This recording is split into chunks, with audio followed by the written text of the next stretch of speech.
Buckeyes are closing out their season in Dallas against Missouri in the Cotton Bowl, closing out the 2023 season. And these are our game time predictions for the New Year's Six Bowl. This is where we talk about something just that we're paying close attention to in this game that could decide who wins this matchup. Andrew, we're going to let you go first here. What's your game time decision for Ohio State's matchup with Missouri? Yeah, it wouldn't be a game time decision if I didn't talk about the offensive line. But it's a unique type of thing with the offensive line. I want to see what the scheme looks like with Devin Brown. We've talked a lot about Devin Brown running the ball. We've talked a lot about what he can do running the ball. How does that change? Ohio State, Ryan Day said this at his press conference, Ohio State kind of found a rhythm a little bit with TreVeyon Henderson during the year. Ohio State kind of found something a little bit in the ground game when Henderson came back. I think it was a little bit of column A with Henderson coming back. I think it was a little bit of column B with just, hey, this offensive line got better. They did as the season went on. And now you've got a quarterback that can move a little bit. Not saying he's going to run out there and be Lamar Jackson or Michael Vick, but you got a quarterback that is part of his game, right? That is what makes him what everybody is so excited about, that he can move around a little bit. So I want to see how this offensive line handles that. Is it a problem where, hey, if there's a protection breakdown, Devin Brown can get out of it, and that's fine. And the offensive line issues, maybe you're not really concerned about them anymore or as much as you were, because Devin Brown's got that mobility. Or how does Ohio State's offensive line do when maybe there's a read option concept in there? There's a couple read option concepts in there. How does that look? I just want to see, because we're going to be so focused on Devin Brown and obviously TreVeyon and the receivers, but I want to see like what schematically changes up front, because I think that could be pretty telling as to what they view the offense with Devin Brown and how they view the offense with Kyle McCord and kind of how they view the offense moving forward. So it's obviously up front for me, and I want to see schematically what changes, if anything changes, with the new quarterback under center. Yeah, mine is Kyle McCord focused a little bit as well here. I think we've seen different Ohio State's offense is huge. It's a large playbook, and there's a lot for them to draw on any given Saturday. And I think I've been covering Ohio State now this is going to be my fifth quarterback, which, believe it or not, I started with Dwayne Haskins, and then I had Justin Fields 2 years, CJ Stroud for 2 years, Kyle McCord for 11 games, and now we've got Devin Brown. The offense that Dwayne Haskins ran was night and day from the offense Justin Fields ran. And they probably learned all the same plays. It's just what you were calling on game day for WAC quarterback was very different than what you were calling for the other one. And it was the same thing with CJ Stroud and the same thing with Kyle McCord. I thought Dwayne Haskins was more quick game, get it out of his hands, kind of point guardish. While with Justin Fields, it was a lot of play action, push the ball down the field, outside of the numbers. Let me show you how strong this kid's arm was. I thought CJ Stroud, by year 2, they gave him everything. There's a lot of RPO stuff in 21, but by 2022, I think he's probably gotten the largest percentage of the playbook just because of all he could do with his arm and the way he could read a field. While with Kyle McCord, a lot of times I thought it was quick stuff.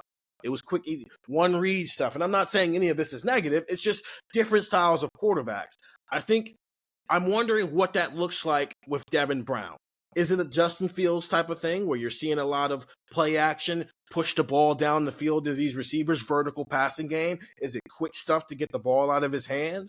Is it stuff outside the numbers? Is it a lot of RPOs? Just what section of the playbook maximizes Devin Brown's skill set, and what parts of that do we see on Saturday from Ryan Day, the play caller? So it's Devin Brown based, but it's more about what does Ryan Day call when Devin Brown is your quarterback in comparison to what he would have called with Kyle McCord, CJ Stroud, Justin Fields, Dwayne Haskins, and even you can go back to JT Baird if you want to do that. So that's mine. It's about Ryan Day and how he feels he can best utilize this offense when his number one quarterback is Devin Brown in comparison to some of those other guys. Nathan, what you got? Yeah, so I'm actually going to the other side of the ball. I'm going to talk a little bit about defense. And this is a defense that made so many strides all season long and really didn't play bad, I would say, against Michigan. Just didn't play well enough. Didn't get off the field on that last drive. And I was almost surprised at the level of angst that there's been about this defense because of how clearly how it obviously executed at a high level all season long. It just wasn't quite enough against a great opponent on the road to end the season. And now with this defense coming back for this game largely intact, there's a layoff here. Who knows if that momentum that they built during the season can sustain? Maybe they didn't need momentum. Maybe they needed a break, and now they get a resurgence here. I don't know. All I know is that this opponent they're about to play is talented. Whether that's from quarterback to Luther Burden to Cody Schrader in the backfield, like they've got guys all over the place. They had the ranked pretty high, like 16th nationally in plays of 30 yards or more this year. And it's a team that can break big plays, and that's the thing that Ohio State had done such a good job all season of preventing. So I'm kind of focusing on defensive discipline. Like, does this defense come in refocused, maybe with a chip on its shoulder, but also just play sound fundamental defense against an opponent that, with all of those guys that I just mentioned, is very adept at doing things to get them in mismatches, doing things to get them in places where they can maximize their talents. It's going to involve probably some guys kind of hanging with some matchups that they aren't comfortable in from time to time, because again, Missouri is going to try to work those things open. So what does this linebacker core do? What do these safeties do? I think we're pretty confident in what these cornerbacks can do against these receivers by and large. I'm curious how these other positions match up well with those guys.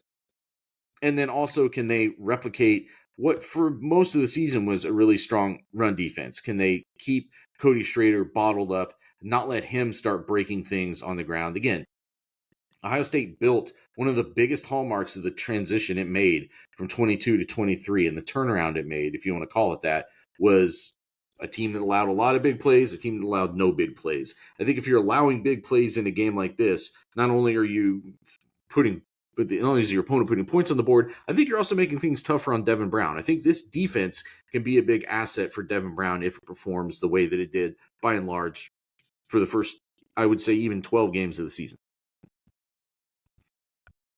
So those are our game time decisions. Get the text 614-350-3315 as the game's going on. We'll probably rehash some of these stuff, and we give thoughts, we give analysis, we give news, we give everything on the text, man. It's a great time. We have surveys.